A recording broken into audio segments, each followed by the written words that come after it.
Hello again, I'm Stephen Wells, the host of the Motoring Weekly podcast for the Australian Historic Road and Racing community, and this is episode 178.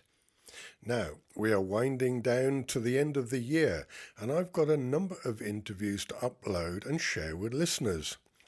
This year I've been shining a spotlight on the Australian Motor Heritage Foundation and have been learning about the collections of magazines, books, audio and video that they curate and provide for research and review. I've got 3 interviews left to share over the next month or so, starting with one about motorcycles. I've covered a lot about cars this year, but not about two-wheeled machines. And I've been a motorbike enthusiast for many years, having settled on Ducati as my preferred marque, before I extended my passion to Italian cars. So this interview is with Phil Whitton, who looks after the motorcycle collections with the foundation. Clearly Australia's produced its fair share of racing champions, from Mick Doohan and Casey Stoner through the Troys, that's Bayliss and Corsa, and now there are the young guns like Wayne Gardner's son Remy competing in Europe. I spoke with Phil about his motorsport history and the motorcycle collection. So here's the interview with Phil Whitton. I'm with Phil Whitton at the Australian Motor Heritage Foundation, and we're going to talk motorbikes today. So I want to, first of all, welcome Phil to the podcast. Morning.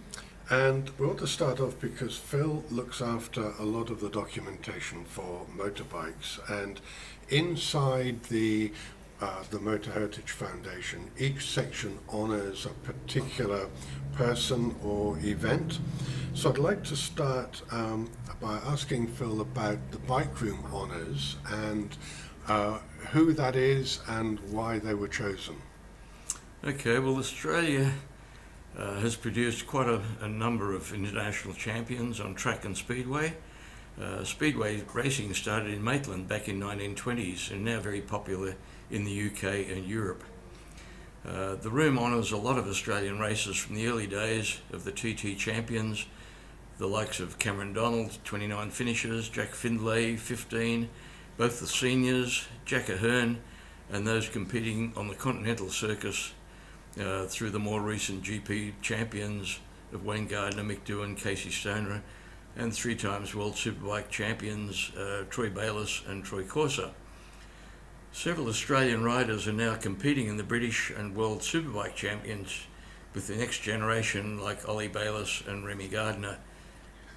I think when you look at Australia, it's produced its fair share of amazing motorbike riders, and I guess some of them would have come out of riding bikes on farms and things like that, and then progressing to dirt bike racing and then on into circuit racing.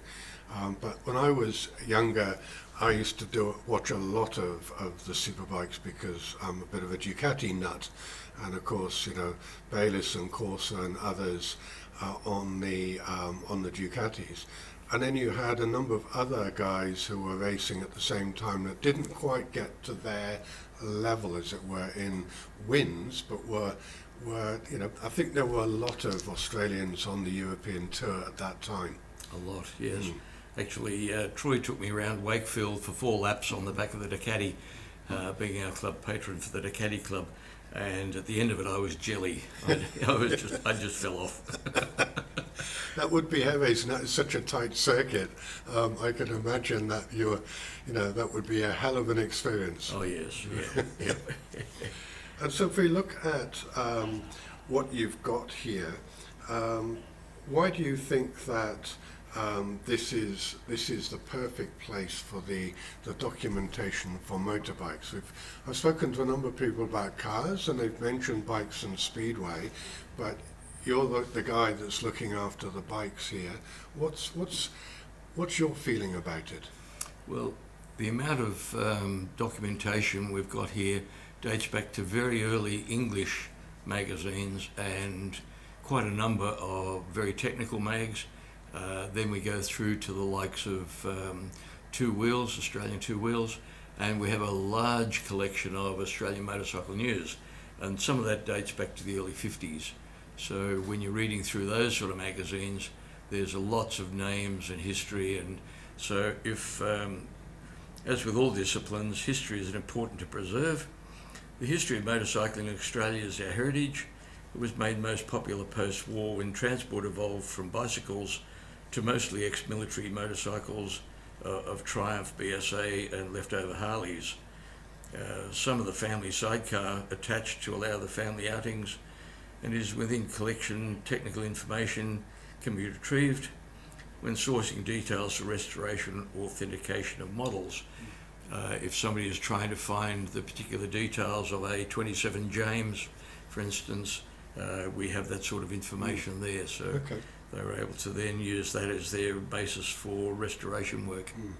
Were there sidecars and motorcycles built locally? A number were local, yes. There are still a couple of companies still making them, but most were Toolbrooks and the likes coming out of England. Harley produced their own, and there was a well-known company in Sydney, Hazel and Moore, and they had a Harley with a box on the side as the delivery, and that was common around the place. And a friend yesterday actually regaled me of when they had the sidecar on there with 3 kids in the sidecar with mum and 1 kid on the pillion of the bike, so to go on holidays. I actually have a great photo of my grandparents, my father's parents. So, said earlier, I've had Ducatis. My father ran Triumphs in the late 40s, early 50s, but there's a great photo that we found after my father had passed, which is his parents with a very black motorcycle, and I don't know what it was, but it had a sidecar. And it would have been about 1925, 1926. Maybe 27. My father was born in 28, but clearly my grandparents went on holidays on a motorbike with a sidecar, and they're dressed, they've got the full leathers and the leather caps on. And I keep meaning to get a picture frame with a picture of them, one of my father cleaning one of his bikes when he was about 17, and then a picture of me with mine to show the 3 generations on having bikes. Yes, similar to that, I have a photo of my father in nappies sitting on an very early Douglas out in the bush, New South Wales. The bike for your father could probably have been a Douglas or a Triumph. They were common to have a chair on the side of those. It might have been a Triumph, which might have then influenced why my father went into Triumphs as well. Yes, so that's a good point. Yes. Okay. I'll do some more homework on that, because it's fascinating. How big is the collection that you look after here? We have almost a complete set of motorcycle news, which started in Victoria way back in the 50s and was actually referred to as the Green Horror. It was printed on green butcher's paper, and then it was evolved into magazine format. We have a lot of the Revs magazines, but they were large format, which now have gone to smaller size. 2 wheels, we've got almost a complete section of that. We are still sorting out some of the very early ones that Jim Skaysbrook's father had collected, being an avid racer. Some of the stuff from Annandale Club, and again some of the club magazines are there from way back. Some have passed, Willoughby's gone, Annandale's still there, but unfortunately a lot of them, there are gaps in them, and a lot of it no longer available. And coming from donations, people pass on, and the family throws the stuff in the bin. So it's tragic that we're losing all that sort of stuff. And that does seem to be a common issue, that many of the volunteers have said that a lot of this historic information, which really is, when you look at Australia from federation of this country, it's really important information about the life of people here and what they were doing and developing. And I was talking to one of the guys about Phil Irving and the work he did with Vincent. And people around the place just don't realise that there was somebody from here that was doing amazing work Yes. overseas, and Yep. to me, I'd like to see a lot more of that knowledge being, shouted from the rooftops, because this is important stuff. It is. People don't realise that this country has such a deep connection to the automotive and motorcycle industries. Australia was one of the leaders in early motorbike production, and some of them names from history are no longer available. Then you've got the lack of technical knowledge, older guys falling off their perch, no longer passing on that information. Fortunately, as an aside, the Ulysses Club sponsor the Apprentice of the Year, and we've just awarded that to a young lad who is coming through the ranks, and it's an Australian-wide search, and it's a way of promoting motorcycle mechanics, because that technology becoming very much more highly technical than the old side valve, one oil banger system we used to grow up with. Yeah. And if you think about the work that the foundation did for the economic value study, and to your point about the apprentices and helping younger generations understand some of the basics of mechanics and the older kit, that really goes to show the value that a lot of this older machinery has into the economy as a whole. That's right. And losing it is a big hit when you think about the billions of dollars that are involved in it. Yes, and you mentioned Ducati. I liberated a 900 GDS from a paddock. No spark plugs, pots full of water, tank had more holes than a shower rose. It cost me upward of about 9,000, but don't tell everybody, to restore that, and that was on show here as well. Yes. Yeah, there's a lot of money being spent, and people just don't realise the total sum is in the billions. Yes. Yeah. Talking about rescuing a Ducati, I worked for a guy who was based in Singapore, an Australian guy based in Singapore, and I knew he was a bike and car nut, and he was my boss. We would go for walks around North Sydney, and we'd always end up at the classic photo shop down in North Sydney, and we'd have a discussion about business and what was going on and what decisions we were going to make. He hated being in an office. And I went up to Singapore for some meetings, and he said, come and have a look at what I've got. And so I go up to his place. He's got an old Land Rover, he's got the old VW, and then the VW's got a Porsche engine in the back, and he's got a Lotus. But I walk into the house, and it's an old stone military house from the British days. And on a section of the front room is a Mike Hailwood. And he's just got it on display in the front room. Yes. And that was his pride and joy. And he had KTMs and stuff out the back that he used to go dirt bashing in Malaysia. But the pride and joy was the Mike Hailwood in the front room. And it was, I took a photo of it, it was just brilliant. Yes, a marvellous machine. Mike was a real gentleman, and we had him out here for the Australia Day race meeting at Amaru, and Jim actually raced with him in one series of the races. So your work here, are you building an index of what you've got? Are you sorting them out into different subsections? What sort of work are you doing on the collection? Well, the books actually are being entered onto the database in group order. A lot of it, and again, as you mentioned, Phil Irving's, we've got his books, Black Smoke and those, and models and brands in one group, and then biographies and stories in the next group. And it's a laborious effort to try and log them into the database. Then, of course, trying to do all the magazines, because as we found with a lot of the English magazines, we tend to try not to sponsor too many of those, but every second week they would have changed their name from motorcycle to motorcyclist, motorcycle mechanics, motorcycle and scooterist, and but still the same editor, but whether that was a tax dodge or not, I don't know. But yeah, so we have crates of the early English ones we're slowly working through. Yes. And then now, of course, all the Australian ones we're slowly entering onto the database. And volunteers would be gratefully received. Yes. That has been a message that's come out through a number of the interviews, is that you guys do need more people to step up and volunteer their time on a Wednesday to help out. Yes. Yep. And talking about that, how did you get involved with the foundation?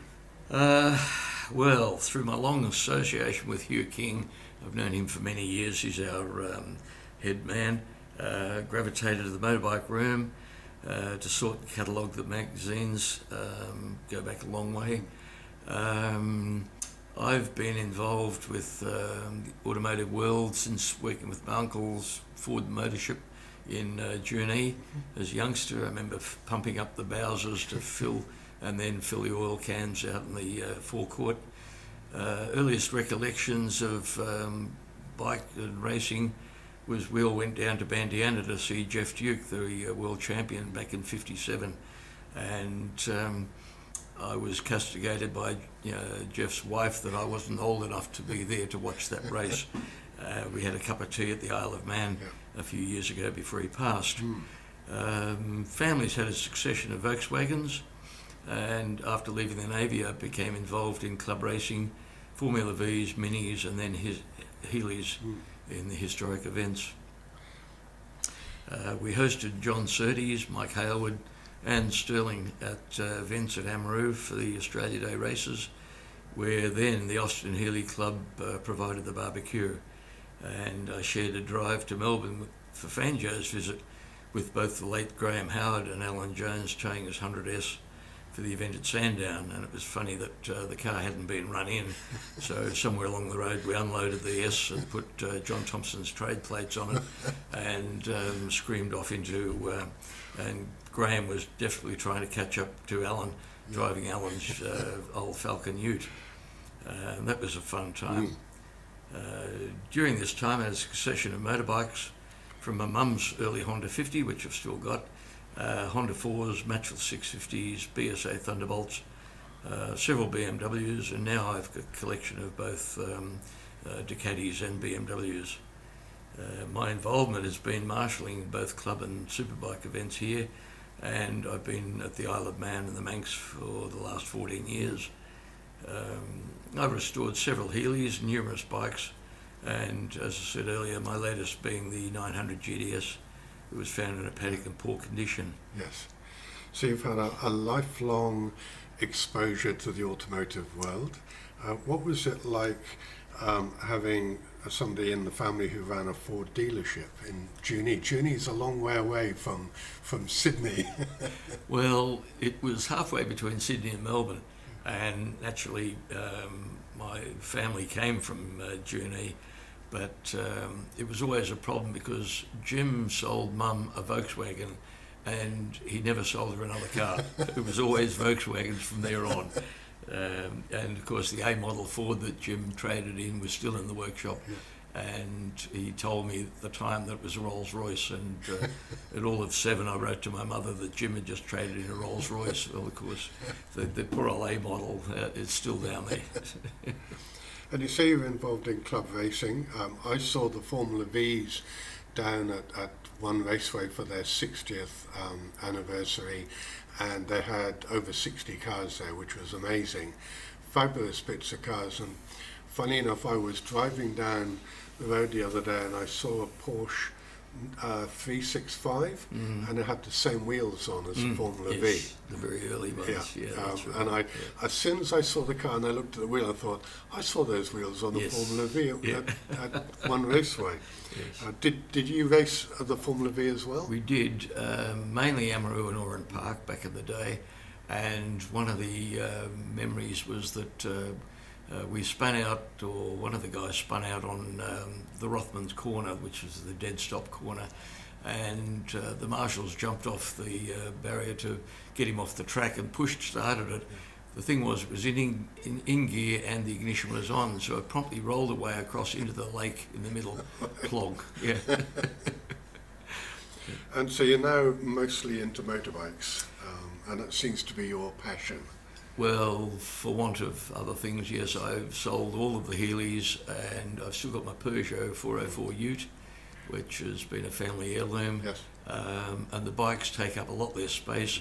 I could put two in the bedroom instead of a car. Yeah. So thank you, Phil. It's been great to catch up and to learn about what you're doing here with all of the motorcycle documentation, books and bits and pieces. Because as I said at the beginning of the podcast, there's a lot of Australian guys, and as you said, the younger generation in the Gardeners and others, Baylisses coming through. I'm sure we'll probably see a young stoner come through at some stage, if they've got the bug that their father's got. It's fascinating to be able to know that all of the information is being retained going right back to the early days, which seems to be a common theme here at the Foundation. That's true. Yeah. Okay. Thank you, Phil. Pleasure. It was great to catch up with Phil and talk about the motorcycle collection, which are now in the safe hands of the Foundation. If you would like to volunteer to help the Foundation with their curation of documents, the magazines, books and videos, head over to motorheritage.org.au/volunteer and register your interest. There's always a lot to do and they always need help. And a reminder too that coming up very soon is the HSRCA Summer Festival at Sydney Motorsports Park on the weekend of the 28th of November. It's always very exciting racing, and I'll be there with a roving microphone to capture the thoughts of some of the competitors and officials. And don't forget to subscribe to the podcast through your favourite player, whether it is Apple, Spotify, iHeartRadio, Audible or Samsung, even YouTube, to get the episodes delivered as they're published. And you can also subscribe to the website motoringweekly.com.au, and you'll also get notified when a new episode is uploaded. And you can listen to all the episodes there if you don't use a podcast app. We also have the podcast delivered through Mixcloud, which like Spotify was originally designed for music and now hosts radio programs and podcasts.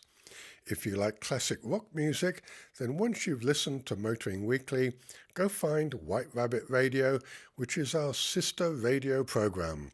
We do classic cars and classic rock.